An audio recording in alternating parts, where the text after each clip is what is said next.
Le méga plan d'investissement de Joe Biden dans les infrastructures sera donc moins XXL que ce qui était prévu. Bonjour Jean-Marc. Ouais, bonjour David, bonjour tout le monde. Jean-Marc Vittori, éditorialiste aux Échos. Donc on a un président démocrate qui doit revoir sa copie pour trouver évidemment un terrain d'entente. C'était nécessaire de trouver ce terrain d'entente avec les Républicains parce que là on parle quand même d'un coup de rabot, somme toute quand même de 25%, ce qui n'est quand même pas rien, même si les montants en jeu sont colossaux. Oui, on était parti à 2250 milliards de dollars et on revient à 1700 milliards de dollars. Alors il faut dire qu'aux États-Unis, on a déjà distribué beaucoup d'argent depuis 18 mois. Hein. Trump avait commencé avec 2200 milliards plus 500 milliards. Il avait continué juste avant de quitter la Maison-Blanche avec 900 milliards. Biden, quand il est arrivé, il a mis 1900 milliards de plus. Et donc là, il est arrivé avec un nouveau plan de 2250 milliards. Donc ça fait, le premier point, c'est que ça fait beaucoup d'argent public supplémentaire dépensé. Et que en face on a un congrès. Je rappelle ici que les États-Unis, on dit que c'est un régime semi-républicain, semi-présidentiel, c'est vrai, mais c'est d'abord une démocratie parlementaire extrêmement puissante. Et il ne suffit pas que le président décide, il faut aussi que Oui, mais le Jean-Marc, Congrès approuve. il a une majorité au Congrès, le président américain. Il a la majorité la plus faible qu'il puisse avoir. Il a une majorité extrêmement faible à la Chambre des représentants, l'une des plus faibles de l'histoire des États-Unis, et surtout au Sénat. Et on sait que c'est au Sénat que ça se joue. Il y a 50-50 exactement. Il y a 50 sénateurs républicains, 50 sénateurs démocrates. Et donc c'est seulement la voix du vice-président, ou plutôt de la vice-présidente Kamala Harris, qui permet au Sénat d'avoir la majorité. De plus, au Sénat, la Constitution américaine est ainsi faite que au Sénat, pour que les projets puissent passer rapidement, il faut non une majorité de 51 sénateurs, mais il faut une super majorité de 60. Et Oui. cette super majorité, elle ne peut être obtenue qu'avec des républicains. Et donc c'est ici que ça bloque, surtout que le plan d'infrastructure, d'investissement qu'a annoncé Joe Biden, contrairement aux 3 plans précédents que j'ai mentionnés, c'est un plan qui est financé non par la dette, mais qui est financé par des hausses d'impôts. Et ça aussi, ça fait évidemment débat. Avant de parler du financement du plan, juste, Oui. ce coup de rabot donc de 25% sur ce plan qui passe de 2250 milliards à 1700 milliards, quelles sont les dépenses d'investissement qui ont été, Jean-Marc, sacrifiées pour le coup, pour réduire la voilure et donc pour essayer de faire passer ça auprès des Républicains?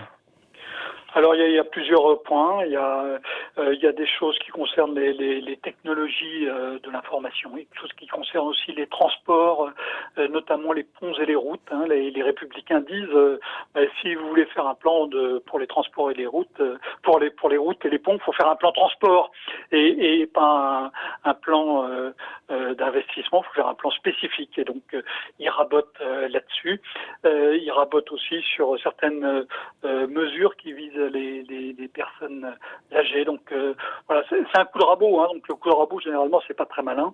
On essaie juste de faire diminuer un petit peu les dépenses pour que ça passe sous la toile. C'est quelque chose qu'on fait souvent en France, et donc ça ne porte pas une volonté politique là. Est-ce que ces concessions seront suffisantes pour rallier justement les Républicains les plus modérés et aboutir à cette super majorité? Pour l'instant, rien n'est moins sûr. Il ne faut pas seulement rallier les républicains modérés, il faut aussi convaincre les démocrates modérés. Il y en a un certain nombre qui s'inquiètent de la hausse des dépenses publiques. Il y en a d'autres qui s'inquiètent de la hausse des impôts. Il y a un sénateur qui pourrait faire basculer le jeu, qui s'appelle Joe Manchin, et qui dit le taux d'impôt sur les sociétés, Joe Biden veut le relever de 21% à 28%. Moi, j'irai pas à plus de 25%. Donc il y a aussi les démocrates qui modérés qui sont dans le jeu, et donc ça risque d'être très compliqué sur le plan politique, parce qu'il ne faut pas seulement convaincre des républicains, et donc là le président s'y emploie, il faut aussi convaincre certains démocrates. Sachant que les négociations, les discussions, elles portent uniquement sur le montant du plan ou aussi un peu sur la philosophie du plan? Un petit peu sur la philosophie. Suzanne Collins, qui est sénateur républicaine du Maine, qui a dit vous voulez dépenser sur les infrastructures, mais c'est quoi les infrastructures? Donc il y a évidemment un peu une discussion de fond. Traditionnellement, les républicains sont plutôt hostiles à hausse de la dépense publique et hostile à la hausse d'impôts. Et donc dans ce plan, il y a les deux. Et donc, il y a évidemment un vrai blocage là-dessus. Mais il ne faut pas oublier que Joe Biden suit ça de très très près.